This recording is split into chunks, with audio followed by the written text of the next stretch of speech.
আমাদের মস্তিষ্ক বড়ই অদ্ভুত। সে যা চিন্তা করে তা সবসময় সঠিক নয়।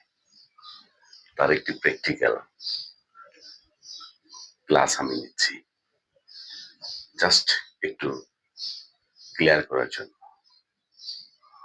হাতে দুটা আঙুল, এই দুটা আঙুল একটু বাঁকা করে জাস্ট এভাবে রাখবেন, মাঝখানে যাতে একটু ফাঁক থাকে, জাস্ট এভাবে ক্রস।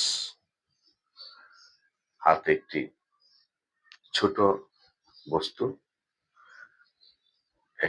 আমি একটি পুঁতি নিয়েছি, সেই পুঁতিটাকে এই আঙুল দুটার ফাঁক দিয়ে আস্তে আস্তে ঘষবেন,